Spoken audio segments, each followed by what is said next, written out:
तो hello friend, A D civil service में आपका स्वागत है। जैसे कि आपको पता है कि हमने विजन जो थर्ड का जो सीसेट वाला पेपर था अभ्यास वाला वो उसका डिस्कशन करके वीडियो अपलोड कर दिए। तो ये जीएस वाली है जो विजन अभ्यास थर्ड की है। तो इसमें डिस्कस करते हैं कि कौन से क्वेश्चन को जो है कैसे टैकल किया जा सकता है एट अ टाइम। ठीक है, तो जैसे हम डिस्कस करते हैं कि जैसे पहला वाला क्वेश्चन है। पहला क्वेश्चन जो है वो सीबीआई के बारे में पूछा गया है, क्योंकि सीबीआई जो है अभी हाल फिलहाल में बहुत न्यूज़ में था। तो इसके इसके मामले में हो सकता है, संभावना है कि पूछे जा सके। जैसे इसने बोला कि सीबीआई की जो सामान्य सम्मति है, जिसे जनरल कंसेंट बोलते हैं, कि निम्नलिखित बारे में हमने बताना है। जैसे कि इसका तात्पर्य विभिन्न राज्यों में जांच के लिए केंद्र सरकार की स्वीकृति से नहीं, ये राज्य सरकार की स्वीकृति से है। और दूसरा जो है, मैं जैसे कि मेरा एक गलत हो गया था, मैं एक मार्क आया था, जैसे मैंने यहाँ पे लिखा भी है कि 50-50। इसका सिंपल ये था कि मैंने एक एलिमिनेट कर दिया था, लेकिन मैं दूसरे में थोड़ा सा कन्फ्यूज इसलिए था क्योंकि यहाँ पे ये बोला कि सामान्य सम्मति है, जनरल कंसेंट है, वो स्पष्ट रूप से उल्लेख किया गया है। जब ये सही है, अगर आपने ये फैक्ट पढ़ा था तो आप सही कर लेते, जैसे मैंने नहीं पढ़ा तो ये मेरा गलत हो गया था। कि दिल्ली विशेष विशेष पुलिस स्थापना अधिनियम 1946 में सीबीआई को दी जाने वाली सामान्य सहमति के प्रावधान का स्पष्ट रूप से उल्लेख है, बिल्कुल इसमें उल्लेख है। और ये तो ठीक है, सामान्य सहमति को वापस लेने के बाद भी सीबीआई पुराने मामले की जांच जारी रख सकती है, बिल्कुल रख सकती है। और जैसे दूसरा वाला था कि इसमें भी सब था, कि इसमें जैसे क्वेश्चन ये था कि जो संविधान के जो अनुच्छेद 371 ए जेड के तहत कुछ राज्यों को उपयुक्त में कितनी विशेषताएं या विशेष सुरक्षा प्रदान की गई है। तो इसमें सब है अल्प विकसित। ये तो अगर सामान्यतः ऐसे कुछ कुछ स्टेटमेंट है, मतलब अगर आपने ये पढ़ा भी है 71 ए से लेके जे तक, तो ये आप आसानी से कर लोगे। लेकिन बस थोड़ा सा ही यहाँ पे फंसाया था कि सांस्कृतिक प्रथाओं से संबंधित केंद्रीय अधिनियमों पर राज्य विधानसभा की सहमति। यहाँ पे शायद मैं कंफ्यूज उससे हो गया था कि जो SC ST के लिए जो रिजर्वेशन करते हैं या सामान्य उनकी संस्कृति वगैरह होती है, तो वो वहाँ पे अगर राज्य में जैसे SC ST क्षेत्र में लागू करना होता है तो वो राज्यपाल करता है। यहाँ पे मुझे लगा कि ये वो देख के फंसा रहा है, लेकिन इसमें सब आंसर होगा। और जैसे क्वेश्चन नंबर थर्ड है कि संविधान की व्याख्या के संबंध में विधि के किसी महत्वपूर्ण क्वेश्चन यहाँ पे ये था कि संवैधानिक पीठ द्वारा किया जाने वाला अगर कोई भी ऐसा मामला आता है तो न्याय निर्णय में संवैधानिक पीठ का मतलब सिंपल सा है कि 5 या उससे ज़्यादा जजेस की बेंच बैठेगी। इससे कम जो है बेंच जो जो बैठेगी वो जो है संवैधानिक मामला नहीं दे सकती। तो इसमें ये तीनों तीनों में है कि संविधान की व्याख्या के संबंध में विधि के किसी महत्वपूर्ण प्रश्न जुड़े प्रश्न, और सेकंड वाला भी और थर्ड वाला भी। तो इसलिए इसका आंसर तीनों था। और जैसे फोर्थ वाला है, फोर्थ वाले में भी अगर आपने जो है थोड़ा बहुत पढ़ा था तो आप कर सकते थे। लेकिन दूसरा भी ये था कि जैसे इसने बोला है ना कि ऐसे वर्ड को आप हटा सकते थे कि अनिवार्य है। अनिवार्य ऐसा है नहीं कि ये सभी सिविल और आपराधिक मामलों में कानूनी कार्रवाई शुरू करने से पहले अनिवार्य मध्यस्थता का अनिवार्य नहीं है, ये वॉलेंट्री है। तो इसलिए ये जब ये हट जाता तो ये अपने आप ही सही, इसका आंसर जो है केवल 2 निकल जाता। ठीक है। और जैसे पांचवा है, पांचवा भी आप देखोगे कि जैसे सिंपल सा है इसमें कि संवैधानिक शक्तियाँ होने के बावजूद भारत की संसद भारतीय संविधान को निरस्त या रद्द नहीं कर सकती। क्यों नहीं कर सकती? क्योंकि जो है बेसिक स्ट्रक्चर का यहाँ पे मामला आ जाता है। और ये जो है जो पहला कथन है वो दोनों सही है, और जो दूसरा वाला है वो पहले की व्याख्या भी कर रहा है। और जैसे ये सिक्स वाला है, तो सिक्स वाले में सी हो जाएगा कि सेकंड वाला जो है गलत होगा, क्योंकि जैसे यहाँ पे ये बोल रहे हैं कि सामान्य तौर पर राज्य के नीति निर्देशक तत्वों को मूल अधिकारों पर वरीय नहीं है, फंडामेंटल राइट को इक्वल माना गया है, मतलब पूरक माने गए हैं फंडामेंटल। जैसे जो ये 1990 वाला जो वो था, मिनर्वा मिल्स वाला था शायद, उसमें ये बोला गया कि फंडामेंटल राइट और जो DPSP है वो एक दूसरे के पूरक है। सॉरी, ये ऐसा होगा DPSP। तो इसलिए जो जब सेकंड वाला गलत हो जाएगा तो पहला सही हो जाएगा, तो इसलिए जो इसका आंसर ये आ जाएगा। और जैसे ये था, ये तो करंट अफेयर का है, अगर आपने पढ़ा होगा तो ठीक है, नहीं तो आप गैस कर सकते थे। तो ये जो है 14 और 21 में मूल अधिकार, मूल वो भारतीय संविधान के अनुच्छेद 14 और अनुच्छेद 21 के तहत मूल अधिकार के रूप में इसको जो जो ये है जलवायु परिवर्तन के प्रतिकूल प्रभाव से मुक्त रहने के अधिकार को इसमें शामिल किया गया है। ये जो है जो मामला था ये बेसिकली उससे रिलेटेड था, अगर आपने पढ़ा भी होगा। अभी मैं आपको बताता हूँ कि जो ये ग्रेट इंडियन बस्टर्ड वाला था, ग्रेट इंडियन जो बस्टर्ड का जो मामला हुआ था राजस्थान में, यहाँ पे जो है राजस्थान में जो है जो ग्रेट डेजर्ट नेशनल पार्क है वो इसी के लिए है। तो यहाँ पे ये मामला हुआ था कि जो ये पर्यावरण मंत्रालय वाले थे, शायद NGT वगैरह ने किसी ने PIL दाखिल की थी। तो दाखिल इस आधार पर की थी कि जो जो ग्रेट इंडियन बस्टर्ड है वो जो ओपन जो वायर है उसकी वजह से जो है काफ़ी संख्या में मर रहे हैं। तो ये हाईकोर्ट ने जो है निर्णय दिया था कि इन सबको अंडरग्राउंड कर दिया जाए। तो उसी के तहत ये जो ये वाला अधिकार है वो जोड़ा गया था। और जैसे आप ये भी देखोगे 18 वाला, तो इसमें भी अगर ये नॉर्मल था, आप पढ़ के इसको सही कर सकते हो। अगर थोड़ा बहुत डाउट होगा तो आप PDF को रेफर कर सकते हो, PDF में टेलीग्राम चैनल पे डाल दूंगा, आपको पता ही है। जैसे ये 9 वाला है, तो ये जैसे आपने जो इसको जो है ये मैंने पढ़ा भी नहीं था, लेकिन यहाँ पे पता चल रहा है कि सभी मीडिया प्लेटफॉर्मों पर केंद्र और राज्य सरकार के विज्ञापनों की विशेषताओं को विनियमित करने के लिए गठित एक संसदीय समिति है। हो सकता है, लेकिन सभी मीडिया प्लेटफॉर्मों को ये बहुत ही थोड़ा ज़्यादा वो हो जाता है एक्सट्रीम स्टेटमेंट। और तो इसमें जो है दूसरा वाला सही है कि यह प्राप्त शिकायतों पर संबंधित प्राधिकारों को उपचारात्मक कार्रवाई की सिफारिश करती है। ठीक है, ये पढ़ने में भी ठीक लगा था स्टेटमेंट। और ये 10 वाला है, सॉरी, जो 10 वाला है, तो इसमें भी अगर आप देखते हैं तो मतलब ये मैंने इस आधार पर जो है मैंने गलत तो इसमें जो है मैंने थर्ड को फर्स्ट को गलत माना था, क्योंकि ये बोला था कि राज्य सरकार को किसी कंप्यूटर संसाधन के माध्यम से प्रसारित सूचना को इंटरसेप्ट करने के लिए निर्देश जारी करने का अधिकार है। हाँ, ये ऐसा है, ये मैंने पढ़ा था अधिनियम, तो इसमें है कि इसको जो है जो गवर्नमेंट है वो इंटरसेप्ट कर सकती है। इसमें जो है तीसरा गलत होगा कि यहाँ पे जो है अधिनियम के तहत वेबसाइट या एप्लीकेशन एक्सेस को ब्लॉक करने का अनुरोध मौखिक नहीं होता है, लिखित होता है, ओनली लिखित होता है इसमें। और जो जैसे 11वां है, 11वां अगर आपने करंट अफेयर को फॉलो किया है तो आप इसको आराम से कर सकते थे। ये अंतर्राष्ट्रीय उत्तर दक्षिण परिवहन गलियारा है, जो डायग्राम में दिखाया गया है। और 12वां शायद मैंने छोड़ दिया था, तो इसमें जो आंसर होगा वो पहला पहला वो सॉरी सी है शायद इसका आंसर, कि पहला कथन सही है और दूसरा गलत है, क्योंकि ये शायद ये अल्टरनेटिव वो नहीं है, डिस्प्यूट रिजोल्यूशन बॉडी। इसको जो है व्यापार और उसको संवर्धन करने के लिए बनाया गया है, इसका जो मेन उद्देश्य है वो नहीं है। और जैसे 13 वाला भी है, 13 थोड़ा सा ये शायद मेरे को ये मेरा भी गलत हो गया था कि जैसे यहाँ पे है सर्बिया वाला तो मेरे को ठीक पता था कि जो स्वतंत्रता के लिए सर्बिया जो है कोसोवो के कारण न्यूज़ में था। कोसोवो आपको पता ही होगा कि जो उसके बीच में है सर्बिया, और ये जैसे आपने यहाँ पे पढ़ा होगा ये सर्बिया है, तो यहाँ पे जो है कोसोवो है, और फिर इधर जो है अल्बानिया है। तो अल्बानीज और उसको लेके जैसे यूएस समेत अन्य जो देश है वो जो है कोसोवो कोसोवो को क्या मानते हैं, वो क्या मानते हैं, एक इंडिपेंडेंट कंट्री मानते हैं। जैसे भारत हो गया, इंडिया है, चाइना है, ठीक है, और रशिया है, ये सारी कंट्री क्या है, ये कोसोवो को जो है सर्बिया का ही पार्ट मानती है। तो ये सब तो इसी कारण ये न्यूज़ में था, जो जो यहाँ पे मिलाया है वो कि सर्बिया जो है क्यों न्यूज़ में था, उसमें यही है कि स्वतंत्रता के लिए क्षेत्रीय मांगों का उठना है। और यहाँ पे जो गैबोन है वो ठीक था, मैंने इसको गलत कर दिया था, और जो सूडान है वो इसलिए न्यूज़ में नहीं है, गुयाना वाला सही है। तो इसलिए इसका आंसर जो है केवल 3 हो जाएगा, ठीक है। और 14 वाले का जो है 1 और 2 दोनों होंगे, दोनों स्टेटमेंट जो है जनरल लग रहे थे पढ़ने में, तो इस आधार पर मैंने इन दोनों को जो है सही माना। और जैसे ये 15वां भी था, तो 15 वाला जैसे मैंने लिखा भी है कि 50-50 है, 50-50 किस बारे में था, बी, और ए और डी को तो मैंने पहले काट दिया था। तो इसमें ये बोल भी रहा था कि एक तो पुनरावृत्त विकास है, मतलब तो यहाँ पे आप जैसे अगर स्टेटमेंट पढ़ोगे तो इसमें अलग अलग समय पर एक ही पैतृक वंश से एक विशिष्ट गुण या शरीर योजना का बार बार, क्योंकि यहाँ पे पुनरावृत्त की बात आ रही थी और मतलब कुछ इवोल्यूशन की बात आ रही थी, तो इसलिए जो है इस आधार पर मैंने इसको मारा। मैंने ये पढ़ा नहीं था, पर फिर भी मैंने उस आधार पर इसको जो है सही किया था। और जो 16 वाला है, तो ये एक्ट के तहत ही है, अगर आपको इसके बारे में पता था तो आप सही कर जाते हैं। तो इसमें जो है तीनों होंगे। और जैसे ये है ये कैमेलिड्स, तो इसमें जो है केवल 2 होंगे, क्योंकि आप अगर जैसे स्टेटमेंट सेकंड देखोगे, स्टेटमेंट सेकंड में ये कि भारत में जो ड्रोमेट्री जो ऊँट है वो पाए जाते हैं, जबकि बैक्टीरियन ऊँट नहीं पाए जाते। ऐसा नहीं होता, क्योंकि अगर आपने जो है पहले भी ऐसे स्टेटमेंट यूपीएससी पूछ चुका है कि जो है मतलब ये जो है वो कौन से ऊँट थे, खराई ऊँट, उनको क्या है, उनको पालतू नहीं बनाया जाता। ऐसा नहीं होता, कहीं ना कहीं जो है देश में अगर इतना वास्ट कहीं ना कहीं ये जो है पाया जाता है, तो इसलिए जो ऐसे स्टेटमेंट को आप एलिमिनेट कर सकते हो। जैसे यहाँ पे मैंने लिखा भी है कि ये भारत में जो बैक्टीरियन ऊँट है वो नुब्रा घाटी में पाए जाते हैं। तो मतलब विश्व में जो सर्वाधिक विश्व की जो है मतलब 90% जो ऊँट है वो कैसी है, ड्रोमेड्री ऊँट है, और बाकी जो है जो 10% है वो कैसी है, अरेबियन, सॉरी, इन जो डोरमेट्री वाली ऊँट है उसी को अरेबियन वो भी बोलते हैं ऊँट। लेकिन जो बैक्टीरियन है वो केवल जो है 10% है, और इनको जो ये पालतू और जंगली दोनों होती है, ठीक है। जैसे अगर आप 18 वाला देखोगे, तो 18 वाले ये तो जनरल क्वेश्चन है, जनरल है, अगर आप पढ़ोगे नॉर्मली तो ये दोनों स्टेटमेंट सही थे, और ये इसकी पहले की जो है व्याख्या भी कर रहा है। और 19 वाला भी ऐसी ही है कि अगर आप इसको जो है तोड़ जब आप वर्ड को तोड़ोगे तो जो है इसका आंसर ये आ रहा था। मतलब इसको हम क्या बोलते हैं, इटिमोलॉजी बोलते हैं, कि मतलब वर्ड जो वर्ड दिया है उसी को तोड़ तोड़ के आंसर निकालना। और जैसे ये 20 वाला है, 20 वाला भी यही है कि मतलब एनिलीन क्या है, तो रासायनिक का, तो ये जो है सभी 4 होते हैं। मतलब ये ई जो मैंने यहाँ पे लिखा है EBEG, ये आपने देखा होगा, जो मैंने पहले वाले जो पेपर डिस्कस किए उसमें लिखा है। तो इसको मैं बोलता हूँ एजुकेटेड, वो sorry evidence based educated guess. मतलब सामान्य तो मैंने ये देखा है कि जो इतने मैंने टेस्ट सीरीज लगाए या PYQ देखे, ऐसे अगर स्टेटमेंट आ जाते हैं जनरली तो उसमें जो है सब सही होते हैं, तो इसलिए मैंने इनको सबको जो है सही माना। और जैसे 21 है, तो जो ये रगुड़ा मशरूम है इसमें जो है दोनों गलत है, क्योंकि ये जम्मू एंड कश्मीर में नहीं, झारखंड में पाया जाता है। और ये विषाक्त और बायोल्यूमिनेसेंट मशरूम में नहीं, ये नेचुरली उगता है झारखंड में, और ये नॉन टॉक्सिक है और बायोल्यूमिनेसेंट भी नहीं है ये।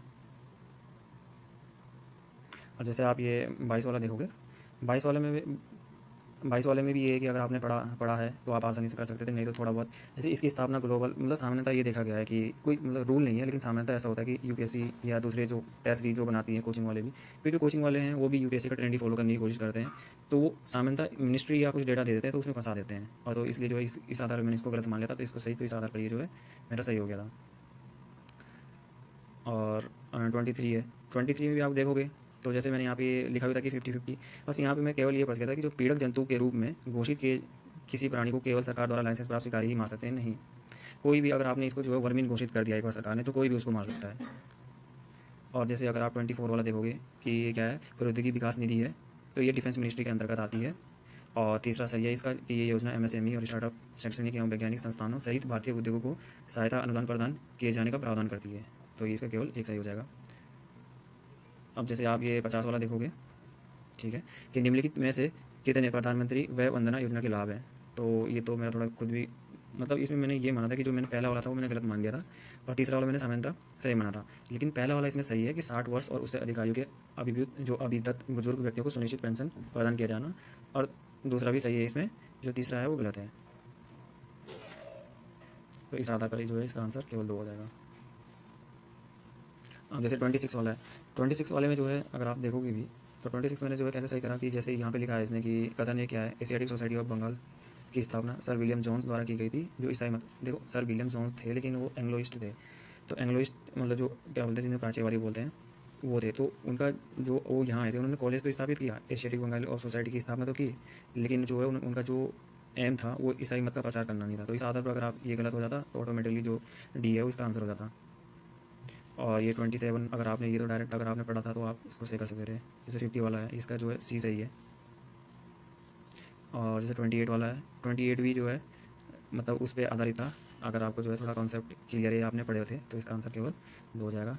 और 29 भी ये मैंने शायद खुद भी टैकल कर लिया था कि इसमें, क्योंकि एक तो ये यहाँ पे फंसा रहा था कि लॉर्ड मिंटो के कार्यकाल के दौरान हुई थी, जबकि जो रेल बोर्ड है, रेल बोर्ड की जो स्थापना थी वो 1905 में कर्जन के टाइम हुई थी।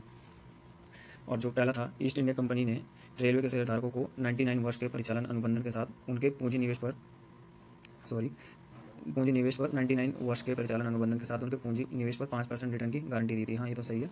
लेकिन जो सेकंड वाला है वो गलत है। सेकंड वाला इस आधार पर गलत है, जो व्यावसायिक क्षमता वाली जो रेलवे लाइन थी उनको उत्पादक वाले उसमें रखा गया था, लेकिन जो उनके लिए कुछ इंपॉर्टेंट थे, जैसे सुरक्षा या उसके क्षेत्र से रिलेटेड थी, उसको जो है सुरक्षात्मक श्रेणी में रखा गया था। ठीक है। और 30 जो है डायरेक्ट जो है मतलब इन्फॉर्मेशन बेस्ड था, अगर आपको आती है तो आप इसको सही कर सकते थे। और 31 भी अगर आपने पढ़ा होगा तो आप इसको सही कर सकते थे, नहीं तो आप इसको स्किप भी कर सकते थे। एंड 32 इसमें से कोई नहीं है। अगर आप ये शायद मैंने स्किप कर दिया, बस इसमें इन्फॉर्मेशन ये याद रखना, जो स्मॉल फाइनेंस बैंक है वो 12 है, 20 नहीं है, 20 से अधिक बोला है। और जो इनका एनपीए है वो 1.67 है, मतलब 1.5 से ज़्यादा है। यहाँ पे लिखा है इसने कि 1% से भी कम है, ये गलत हो जाएगा।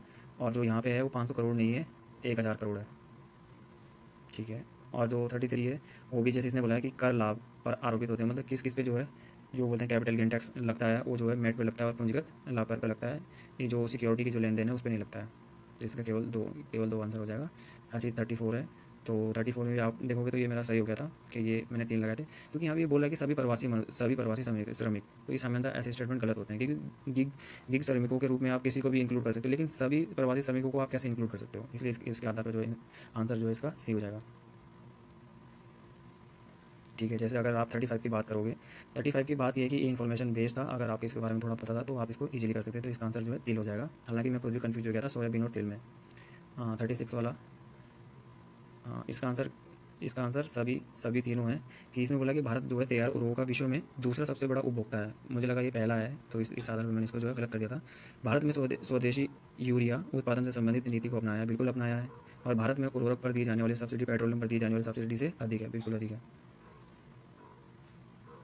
और 37 वाले में जो है दोनों सही है, बट ये जो है इसकी क्या नहीं करता, व्याख्या नहीं करता। ऐसी 38 है, तो भारत के खाद्यान्न के निर्यात के संदर्भ में जैसे आप देखोगे तो ये तो ठीक है। और सेकंड वाला गलत है। सेकंड वाला गलत इस आधार पर है कि जो केंद्रीय भंडार में गेहूं और चावल को मानवीय सहायता के रूप में विदेशों में निर्यात नहीं किया जा सकता है। अगर मानवीय सहायता की बात आती है, इसको किया जा सकता है। और जैसे 39 भी जो है इन्फॉर्मेशन बेस्ड था, अगर आपको आता है तो ठीक है कर लीजिए, नहीं आता तो फिर ऐसे को स्किप करना ही ज़्यादा बेटर रहता है। तो इसमें केवल एक आंसर होगा।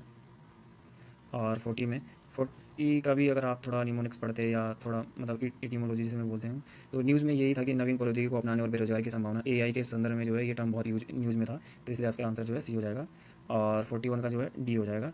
ये मैं यहाँ पे थोड़ा कन्फ्यूज हो गया था कि आंध्र प्रदेश देश में हीरे का सबसे बड़ा उत्पादक है। आंध्र प्रदेश नहीं है, एमपी में जो पन्ना की जो खाने हैं वो सबसे ज़्यादा उल्लेखनीय है। और जैसे आप जो 42 की बात करोगे, तो 42 में जो है ये डायरेक्ट था, ये मैं थोड़ा सा कैमू श्रेणी से कंफ्यूज हो गया था, जबकि ये जो है राजमहल है, ये तो मेरे को पता ही था। सेकंड वाला भी पता था कि दंडकारण्य वाला है। और सी वाला तो पता ही था कि गिर वाला है, और जो इसके बाद वाला आ जाएगा वो क्या आ जाएगा, पालकोंडा, और लास्ट वाला क्या आ जाएगा, अजंता वाला आ जाएगा। इसका आंसर डी हो जाएगा। और जैसे 80 में है कि अमेजोन बेसिन नदी का हिस्सा है, तो इसमें जो है 2 ही आएंगे, एक तो कोलंबिया आएगा, एक गुयाना आ जाएगा। तो इसका आंसर 1 और 3 हो जाएगा। जैसे आप ये 44 वाला देखोगे अब कि 44 में जो है इसका आंसर केवल 2 होगा, पहला और दूसरा। बाकी जो ये मनकीडिया है ये उड़ीसा में है, और जो पधारी है ये JNK में है। 46 भी, ये भी न्यूज़ में था। अगर 45 वाला, सॉरी, अगर ज़्यादा पढ़ना होगा तो इसके बारे में PDF को रेफर कर सकते हो आप। तो इसका आंसर केवल 1 हो जाएगा। और 46, तो इसमें के बारे में तो सामान्यतः हर किसी को पता रहता है कि जो मक्के के उत्पादन में है वो जो है USA सबसे बड़ा राष्ट्र है। तो इस आधार पर जो है इसका आंसर जो है डी हो जाएगा। और जैसे ये जो 47 है वो सब सही है कि जो ये खावड़ा है, खावड़ा ये तो पता ही है कि विश्व का जो सबसे बड़ा नवीकरणीय ऊर्जा पार्क है। अभी ये निर्माणाधीन है, बना नहीं है, ये गुजरात में है। और ये मुंडापल, ये भी सही है कि भारत का सबसे बड़ा तटवर्ती पवन फार्म है। और ये शासन भी सही है कि भारत का सबसे बड़ा एकीकृत विद्युत उत्पादन संयंत्र है। तो इसलिए इस आधार पर इसका जो है तीनों सही हो जाएगा। बिल्सन चक्र ये मेरे को पता नहीं था, इसको मैंने स्किप कर दिया था। तो ये इसका आंसर जो है सी है, नीतल प्रसारण के संदर्भ में है ये। हाँ, इसको थोड़ा सा आप कर सकते थे कि ये कॉन्सेप्चुअल था कि जो ये दिखा रखा है इस तरीके से, तो ये शीतोष्ण घास के मैदान भूमि का वो दिखा रखा है विवरण। और जैसे आप 50 वाला पढ़ोगे तो ये 50 वाले में जो है ये सारे के सारे जो ये टर्म दे रखे, ये सारे जो है हिमखंड से निर्मित होती है। तो इस आधार पर जो पहला वाला है वो गलत है, दूसरा वाला भी गलत है, तो तीसरा और चौथा इसमें सही है। इस आधार पर इसका जो है केवल 2 हो जाएंगे। और 51 वाला है ये जो है वो इन्फॉर्मेशन बेस्ड है, फैक्चुअल है, तो इसका आंसर जो है सी है। और 53 का भी जो है फैक्चुअल है, तो इसका आंसर जो है 2 है, तीसरा इसका गलत है। एंड जो 53 वाला है, 53 वाले में जो ये देख दिया है टिपा एडल का क्या तात्पर्य है, इसमें जो है आंसर जो है बी है कि एक विधवा द्वारा अपने पति के अंत्येष्टि संस्कार में स्वेच्छा से अपना जीवन समाप्त करने की प्रथा थी। तो इसमें लिखा भी है कि जो सती प्रथा इसमें जो है प्रचलित थी। और नूनीज भी लिखता है कि मतलब विजयनगर साम्राज्य में भी ये काफ़ी प्रचलित थी जो सती प्रथा थी। ठीक है, अगर आप देखोगे कि ये दिल्ली सल्तनत वाला देखोगे कि दिल्ली सल्तनत के दौरान प्रचलित कृषि पद्धतियों के संदर्भ में निम्नलिखित फसलों में से कौन सी उगाई जाती थी। तो इसमें क्या हो जाएगा कि जो जो ये मक्का, लाल मिर्च और तंबाकू है ये 17वीं शताब्दी के बाद भारत में आई थी। तो इस आधार पर जो है आपको पता है कि जो दिल्ली सल्तनत है वो कब तक चला था, 1526 तक। तो उससे पहले ये तो सब पहले ही खत्म हो चुका था। तो इस आधार पर क्या हो जाएगा इसका आंसर 4 और 5। और ये भी डायरेक्ट जो है टर्म से पूछा है, ये एंशिएंट वाला खालिसा भूमि, तो इसका आंसर बी है, इसको पढ़ लीजिए। और ये मजर वाला भी डायरेक्ट है, सॉरी उससे मिडिवल से, तो इसका आंसर अकबर होगा। और जो 57 है उसमें केवल 3 है। अभिनय दर्पण जो है नंदी किशोर ने लिखा है, जो कि संगीत से रिलेटेड नहीं है, किसी और से रिलेटेड है। बस यहाँ पे थोड़ा सा ये याद रखना, जो नाट्य शास्त्र है वो संस्कृत में लिखा है, और किसने लिखा है, भरत मुनि ने। और जो ये बृहदेशी है ये मंगत मुनि ने लिखा है। और जो स्वर मेल कला निधि है ये रामात्या ये किसके दरबारी कवि थे, अच्युत देव राय के। अब जैसे आप 58 वाला देख लिए, 58 वाला थोड़ा सा इन्फॉर्मेटिव था कि अगर आपने इन सब के बारे में पढ़ा है तो फिर आपको इनको लोकेशन के अकॉर्डिंग जो है एडजस्ट करना था, ईस्ट से वेस्ट की तरफ। तो यहाँ पे मैंने ये डायग्राम बनाया भी है, मतलब ये कैसे कैसे था। मतलब जैसे आपने लिखा है, जैसे यहाँ पे है कि जो आंसर इसका जो वो जो है डी है। तो जो सबसे ईस्ट में है वो कौन सा आ जाएगा, आंध्र प्रदेश में है कौन सा, मल्लिकार्जुन। और उसके बाद कौन सा आएगा, MP वाला जो महाकालेश्वर है। उसके बाद कौन सा आएगा, त्र्यंबकेश्वर, जो कहाँ है, महाराष्ट्र में। उसके बाद जो है कौन सा जाएगा, दूसरा नागेश्वर कहाँ पड़ता है आपका, गुजरात में पड़ता है। ठीक है, 59 वाला भी, तो ये तो सही था कि अगर आप पढ़ोगे तो ये कॉन्सेप्चुअल बेस था कि इन्होंने जो है ऊपर नीचे क्रॉस मिसमैच करा रखा है। तो जो थर्ड वाला था वो सही था, तो इस आधार पर इसका केवल एक आंसर हो जाएगा। और जो 60 में है कि इसमें से कौन सा सही नहीं है, तो वो इसका जो है बी वाला सही नहीं है कि यहाँ पाई जाने वाली प्रसिद्ध मूर्तियों में अर्धनारीश्वर और महेश मूर्ति शामिल है। ये एलिफेंटा वाली में है, एलोरा में नहीं है। ठीक है, अगर जैसे आप जो 61 देखोगे तो 61 भी जो है अगर आप देखें तो ये सामान्यतः इसको आप सही कर सकते थे कि ऐसे स्टेटमेंट जैसे मैंने बोला भी है कि जो मैंने पहले लिखा हुआ भी था एक statement, evidence based educated guess. तो अगर आप यहाँ पे सामान्यतः ऐसे स्टेटमेंट को देखोगे, UPSC में भी जो पूछा है या जो कोचिंग वाले पूछते हैं, तो ऐसे में सामान्यतः तीनों सही होते हैं, सामान्यतः कोई रूल नहीं है। और जैसे ये 62 वाला है, तो 62 वाला भी थोड़ा फैक्चुअल था, तो इसमें केवल एक सही है। और 63 वाला, ये 63 वाला तो काफ़ी मतलब पुराना क्वेश्चन है, पूछा हुआ है कि एरावत, प्रत्युष और मीर ये क्या है, ये सुपर कंप्यूटर है। और ये भी अभी न्यूज़ में था, कुलशेखरी पट्टिनम, ये इसरो द्वारा जो है दूसरा जो सैटेलाइट लॉन्च स्टेशन है वो बनाया जा रहा है। और ये 65 वाइट रेबिट जो टेक्नोलॉजी है ये सी है, डिस्ट्रीब्यूटेड सिस्टम में उच्च वार्षिकता वाले नेटवर्क टाइम सिंक्रोनाइजेशन को रेफर करता है ये वर्ड। अब जैसे 68 को है, 68 को देख लीजिए कि जैसे इसने बोला है कि कि अग्नि प्राइम के बारे में बोला है, तो अग्नि प्राइम के बारे में इसमें केवल एक ही स्टेटमेंट सही है। पहले तो ये कि जो पहला वाला है वो सही है। दूसरे वाले में क्या है इसने कि ये 2 चरण वाली है, 3 चरण वाली नहीं है। और दूसरे इसने बोला कि सभी मिसाइलों की तुलना में अधिक भारी है। नहीं, ये सबसे हल्की है। जितने भी जो पृथ्वी की जो वेरिएंट है उनमें से सबसे हल्की है, तो इसलिए इसका आंसर केवल एक हो जाएगा। और 67 का क्या सही आंसर है, इसमें सी आंसर सही है कि पहले जो सबसे पहले जो खाना जाता है हमारा वो कहाँ जाता है, स्टोमक में जाता है, उसके बाद लीवर में, फिर जाता है स्मॉल स्मॉल इंस्टेंटाइन में, उसके बाद वर्मीफॉर्म अपेंडिक्स में जाता है। ठीक है, 68 भी जो है इन्फॉर्मेशन बेस्ड था, तो इसमें केवल आंसर एक है।